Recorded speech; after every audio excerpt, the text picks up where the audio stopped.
Do we have a goalie controversy with the Edmonton Oilers right now?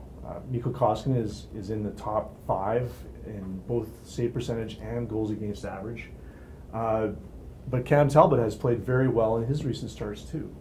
This is an embarrassment of riches for the Edmonton Oilers. Well, you know how fans are. They're short term, and Koskinen now looks like their guy. At the beginning of the year, they're thinking, what are you spending $2.5 million on a guy who's never going to play? There's no goalie controversy.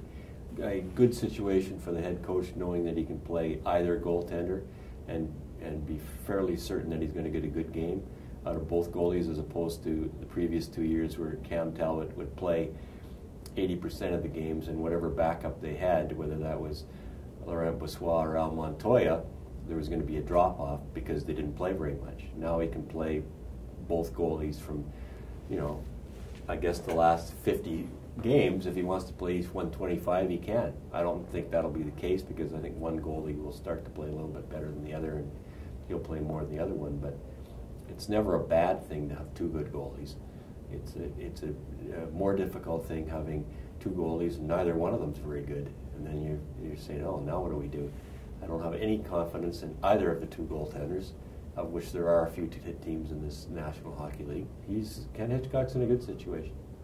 I think this is the situation that the Oilers wanted and they were looking for, and I think you have to give some credit here to Peter Chiarelli for taking a chance on Koskinen and bringing him in, because you're right, a lot of people thought, well, you're spending $2.5 million on a backup? Well, what are you guys doing here in a salary cap era? But this is what the Oilers wanted. They wanted Koskinen to push Cam Talbot. They wanted Koskinen to come in here and show that he could be a starting goaltender and create some competition in the position. There hadn't been any competition in that position for 3 years for Cam Talbot. It was always his net, and it was always about how well he played.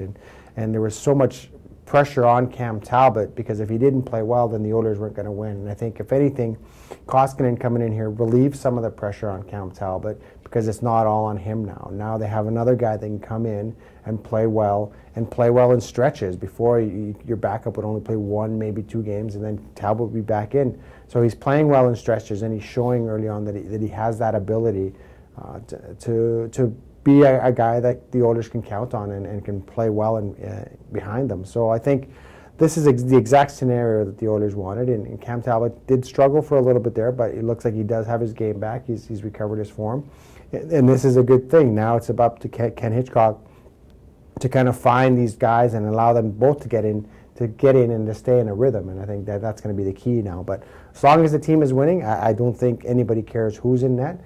They just want this team to get into the playoffs. They want this team to be competitive, and right now it doesn't really matter who's playing. They're doing that, so I think it's a good thing for the Edmonton Oilers. I think there's a bit of a big brother thing, though. I think a lot of the players who've been here with Cam Talbot for a few years want the fan and the media to not forget that Cam Talbot was a pretty good goalie too, and it's nice that we're all over Koskinen, and they're very defensive in front of the goaltenders, and very defensive when the goaltending comes around, because they don't want to be seen as just pumping one goalie's tires when the other goalie, Cam Talbot's, played so many games and won a lot of games for this organization in the last 2 years.